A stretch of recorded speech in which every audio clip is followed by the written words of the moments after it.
Gandhinagar cyber ક્રાઇમે કોંગ્રેસના મોટા ગજાના એક રાજેન્દ્ર સોની નામના નેતાની ધરપકડ કરવામાં આવી છે. તેમણે ભારતીય સેના વિરુદ્ધ વાંધાજનક ટિપ્પણી કરતા હોવાના કારણે તેમની ધરપકડ કરવામાં આવી છે અને તેમની પૂછતાછ હાથ ધરવામાં આવી છે. તેમની સામે અલગ અલગ પ્રકારની કલમ તળે ગુનો દાખલ કરવામાં આવ્યો છે અને આ ધરપકડથી રાજકારણ ગરમાયું છે. હવે જોઈએ ગાંધીનગર આમતક ન્યૂઝ જે કે પટેલનો એક વિસ્તૃત અહેવાલ. સોશિયલ મીડિયા પર ભ્રામક ટિપ્પણી અને પોસ્ટ કરવા બદલ સાયબર સેલે કોંગ્રેસના નેતાઓની ધરપકડ કરતાં ભારે ખળભળાટ મચી જવા પામ્યો છે. ભારતીય સેના વિરુદ્ધ સોશિયલ મીડિયા પર વાંધાજનક અથવા ભ્રામક પોસ્ટ શેર કરવામાં આવી હતી, જેની માહિતી મળતાની સાથે જ કોંગ્રેસના નેતાની ધરપકડ કરવામાં આવી છે. ગાંધીનગર સાયબર ક્રાઇમની ટીમે મોડી સાંજે રાજેશ સોની નામના કોંગ્રેસના નેતાની ધરપકડ કરી કસ્ટડીમાં લેવામાં આવ્યો છે. તેમના વિરુદ્ધ સત્તાવાર રીતે કેસ પણ દાખલ કરવામાં આવ્યો છે. સાયબર ક્રાઇમના એસપી ધર્મેન્દ્ર શર્માએ ધરપકડની પુષ્ટિ કરી હતી અને કહ્યું હતું કે હાલ તેમની સામે તપાસ ચાલુ છે.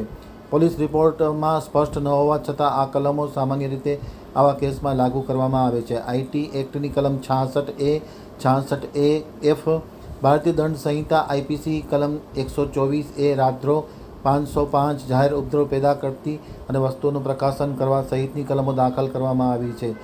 આ ધરપકડનો ભારે તીવ્ર વિરોધ થયો છે અને રાજકીય રીતે વાતાવરણ ગરમાયું છે. હવે જોઈએ આમતક ટીવી સાથેની વિશેષ મુલાકાતના પોલીસ વડા ધર્મેન્દ્ર શર્માની મુલાકાત. ગઈકાલે સીઆઈડી ક્રાઇમના સ્ટેટ સાયબર સેલમાં એક ગુનો દાખલ થયેલ છે, જેમાં ઓપરેશન સિંદૂર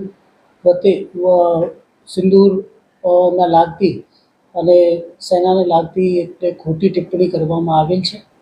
એક બાબતમાં એક ગુના દાખલ થયું છે, જેમાં રાજેશ સોની નામના માણસ જેમણે આ ટિપ્પણી કરી હતી ફેસબુક ઉપર, તેમની ધરપકડ કરવામાં આવી છે. સાહેબ, ક્યાંથી ધરપકડ કરી છે અને કોણ છે આ રાજેશ સોની? પ્રાથમિક ખાલી ક્યાંનો છે રાજેશ સોની, શું છે એવું બેકગ્રાઉન્ડ? એ તો અમે આપી દઈશું પ્રેસમાં. પોસ્ટ કરી હતી જેના કારણે તેની અટકાયત કરવામાં એટલે સેના અને ઓપરેશન સિંદૂર બાબતે એટલે ખોટી ટિપ્પણી કરવામાં આવી.